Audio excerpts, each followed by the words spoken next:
I believe I can fly. Assalamualaikum warahmatullahi wabarakatuh.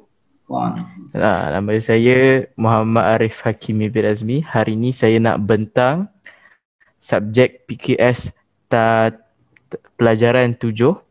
Tajuk nama dia melakukan transformasi dalam kehidupan. Okay. Kita mulakan dengan firman Allah yang berbunyi, A'udzubillahi minasyaitonirrajim. Lahul mu'aqibatum min baini yadayhi wa min khalfihi yahfazunahu min amrillah. Innallaha la yughayyiru ma biqaumin hatta yughayyiru ma bi anfusihim. Wa idza aradallahu biqaumin su'an fala maraddalah wa ma lahu min dunihi min wal. Yang bermaksud, ni ada bahasa Inggeris kalau siapa yang berhenti baca.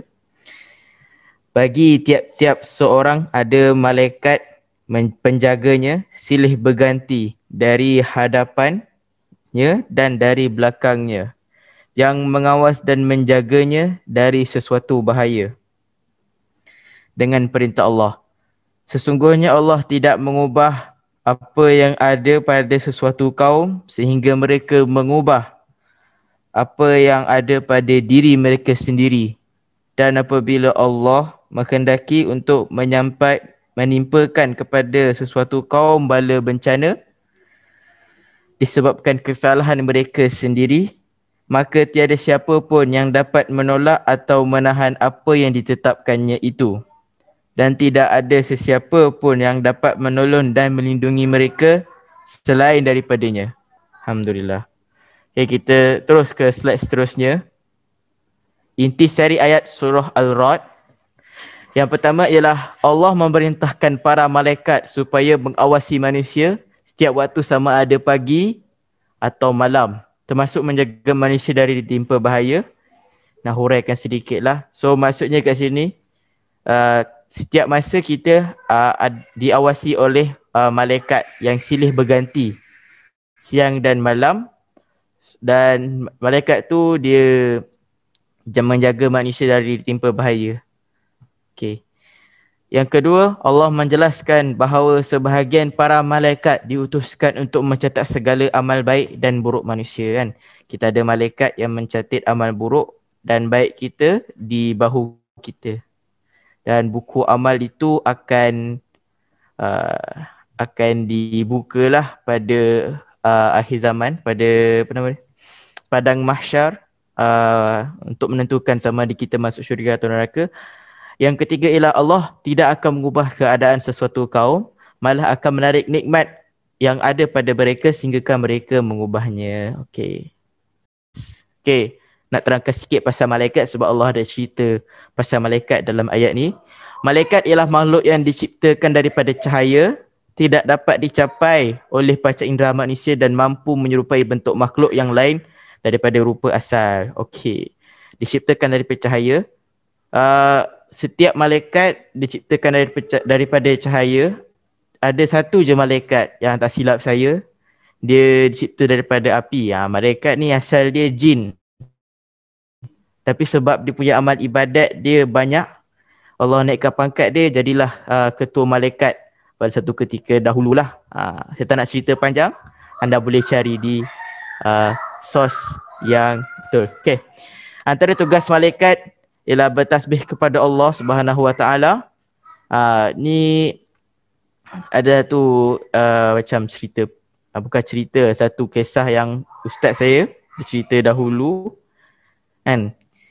Allah punya kerajaan ni luas sampai kalau kita tak solat, kalau kita tak beribadah kepada Allah pun dia tak tahu buat apa-apa kepada Allah. Maksudnya kita beribadah tu untuk diri kita, bukan untuk Allah. So bertasbih kepada Allah, malaikat bertasbih. Saya nak cerita tapi memang adalah malaikat yang tugas dia hanya untuk sujud je, daripada mula sampai tak ada habis. Ada malaikat tugas dia untuk rukuk aja daripada mula diciptakan sampai tak matilah kan. Lepas tu ada malaikat dia rukuk sujud, dia ni lah melakukan amal ibadah bertasbih kepada Allah. Ada malaikat Jibril menyampaikan wahyu kepada Rasul, dan ada malaikat yang memikul arash Allah. Malaikat memikul arash ni dia sangatlah besar, di mana kalau malaikat Jibril dia nak pergi dari telinga ke bahu malaikat yang memikul arash tu mengambil masa beratus tahun. Dia punya besar. So memang besarlah. Malaikat diciptakan daripada cahaya. So maksudnya daripada telinga sampai ke bahu tu mengambil masa beratus tahun cahaya. Lama dia punya besar dia. Okey. Kita terus slide ke seterusnya. Strategi dan usaha terbaik untuk meningkatkan kualiti hidup. Poin pertama, berdoa kepada Allah agar dia mengubah diri ke arah yang lebih baik di samping berusaha dan bertawakal kepadanya. So maksudnya kita dah belajar, kita study, dan jangan lupa untuk doa kepada Allah supaya memberikan yang terbaik. Poin kedua, mulakan dengan perubahan yang ringan bersesuaian dengan berat dan terlebih. Okay. Itu kita nak slimkan badan kita. Kita pun fikirlah, okay, macam mana nak buat ni kan? Adakah aku terus tak payah makan 10 hari terus kan? Tak payah makan, tak payah minum? No. Kita mulakan perlahan kan. Buat puasa sunat Isnin Khamis. Lama-lama dah boleh kita tingkatkan lagi puasa selang sehari. Kan? Lepas tu tukar pemakanan apa semualah kan. Okay, poin ketiga, dia nak kata poin kedua tu nak merubah sesuatu tu buat slow-slow. Buat slow-slow ikut kemampuan diri. Poin ketiga, melakukan sesuatu pekerjaan dengan bersungguh-sungguh agar mendatangkan hasil maksima dan memberi pendapat kepada orang ramai. Okey. Melakukan satu pekerjaan bersungguh-sungguh. Siapa yang bersungguh-sungguh, dia berjaya lah kan. Agar mendatangkan hasil yang sepenuhnya maksima dan memberi pendapat kepada orang ramai. Okey. Poin keempat, bertaubat dengan memohon keampunan darinya, dari Allah, dan berazam untuk meninggalkan dosa-dosa yang telah dilakukan. Okay, ni taubat nasuha. So kita katakan sebelum ni ada hamba Allah, kita panggil dia Abdullah lah kan. Hidup dia dulu hidup dia dulu isap arak kan. Isap arak, minum arak, dia isap dadah apa semua lah kan. Tapi dia tak mengubah diri dia nak meningkatkan kualiti hidup dia. Jadi dia bertaubat nasuha. Bertaubat nasuha ni dia bertaubat, mohon keampunan betul-betul dan berazam tidak akan melakukannya. Antara taubat yang paling tinggi lah. Kita manusia tidak lari dari buat silap, tidak lari daripada buat dosa. Dan Allah pun dia menerima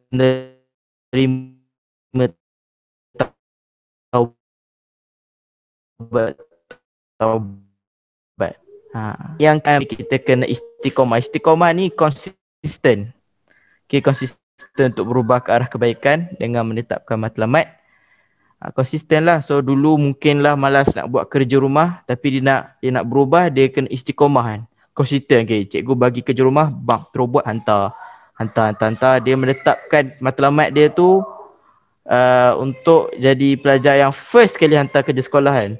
Dan tujuan untuk berubah. Okay. Ini antara strategi dan usaha terbaik lah untuk meningkatkan kualiti hidup. Next slide. Pengajaran ayat surah Al-Ra'd ayat 11 ni. Kita hendaklah mengubah nasib diri dengan melakukan setiap pekerjaan dengan bersungguh-sungguh. Setiap manusia hendaklah meyakini bahawa tiada tempat untuk memohon pertolongan ditimpa bencana kecuali hanya kepada Allah. Manusia hendaklah mempercayai bahawa Allah menugaskan para malaikat untuk mengawasi manusia setiap waktu. Kita hendaklah meyakini kebesaran dan keadilan Allah kerana dia telah menjanjikan balasan yang baik untuk hamba yang berusaha dan melakukan kebaikan dan meninggalkan keburukan. Okey, setiap manusia hendaklah meyakini bahawa tiada tempat untuk memohon pertolongan kecuali kepada Allah. Okey, nak terangkan sikit yang poin kedua ni. Mari kita kata kita ni ada masalah. Okey, sama ada masalah psychological problem ataupun kita ada keuangan punya masalah kan. Mana nak minta pertolongan? Okey, tempat pertama kita nak cari ialah Tuhan kita sendiri, Tuhan yang menciptakan kita, Allah Subhanahu Wa Taala. Okey, kena buat ibadah, mohon doa dan kena usahalah, sebab kalau berdoa saja tak ada usaha tu dia lambat sampai. Lambat sampai. Okey, yang poin keempat, kita hendaklah meyakini kebesaran keadaan Allah kerana dia telah menjadikan balasan baik untuk kita. Okey, kita kena yakinlah Allah itu adil kerana Allah telah menjanjikan balasan baik, okey, untuk orang yang buat amal ibadah, orang yang menolong orang-orang lain, Allah janji syurga. Untuk orang-orang yang buat dosa kan, dia mencuri, dia bunuh orang, tu untuk dia neraka. Fair lah kan, orang buat baik syurga, orang buat jahat neraka. Balasan yang baik untuk hamba yang berusaha melakukan kebaikan dan meninggalkan keburukan. Okay, next slide. Okay, slide tamat, open question. Alright, terima kasih. Sekejap.